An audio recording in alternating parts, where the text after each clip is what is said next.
Hi everyone, we're here in Riyadh, Saudi Arabia, and we're at Badr Smart Farms, which is a vertical farming company. And I'm here to sit down with the founders, Khalid Shokar and his son Abdullah, to talk about the farm, their journey, and what's coming next. How are you guys doing today? Very good. Thank you.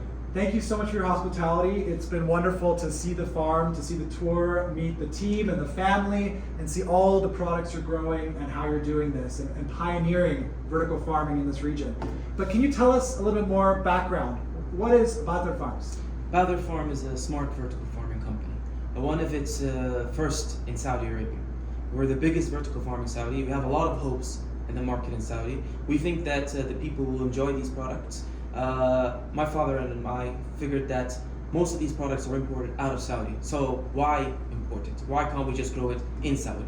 There's nothing stopping us. Vertical farming can be grown anywhere. That's the magic of vertical farming. That's what you've done, disrupting the imports, growing local supply, and being done by locals, which is even better. Yeah. And so you sort of started this journey though, right, Khalid? How did you begin? Where did the ideas start? Because I think you're a geo engineer, or Yes, I am a geologist. I worked in Aramco for 25 years, and I love to eat salad. Yes, I eat I love salad. it too. Yes, I eat salad in the morning. I eat salad. Basically, in each meal, I put a salad with it. voila. Yes. So I try to grow some microgreens and leafy greens in my house, and it works very fine in the simple design, shelf and LED. And then I gradually add some more sophisticated model like Sinan Bio, and then it works very fine. Then I start to give samples to my neighbor, my family, and they like it a lot. So from that point, I decided to read more, go through the website, searching for who can help me to scale up this project. So I found Agritecture website. It gives you all the solution. It gives you the idea about the vertical farm, smart farming, and then you go through small courses from A to Z, and then you go to consultation with the team.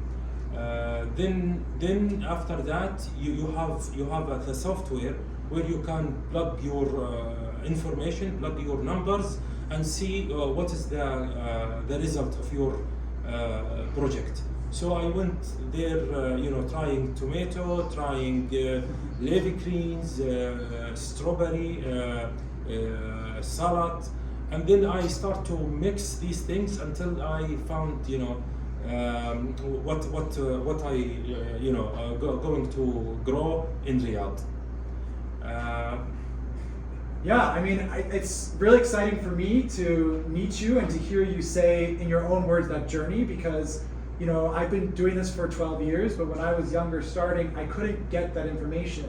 And so the whole reason why we built Agritecture Designer software is to help people like you have a low-cost way to run scenarios.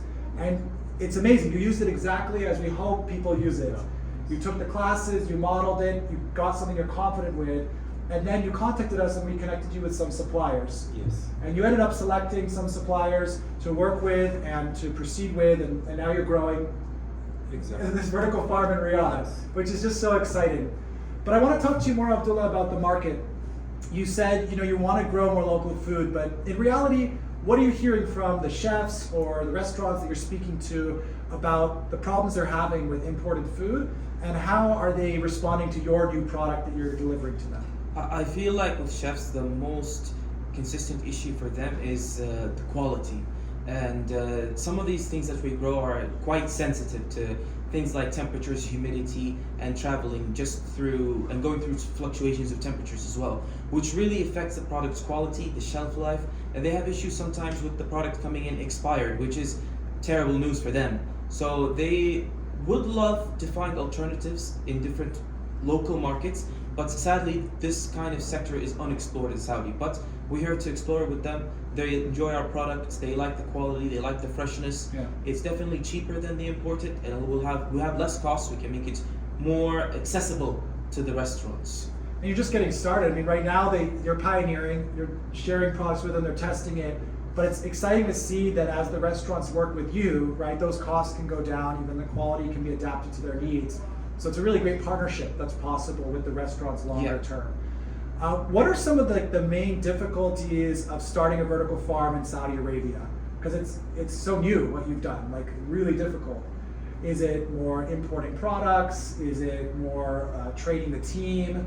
What are some of the biggest problems you face? Yes, because it's a new technology. You have to hire people that they understand what you are talking about. Second, most of the consultant company or construction company also they don't understand what you are going to do. So you have to talk all the time. You have to visit. You have to understand what this business. But unfortunately, it has to go out of the Saudi Arabia or also out of the GCC company.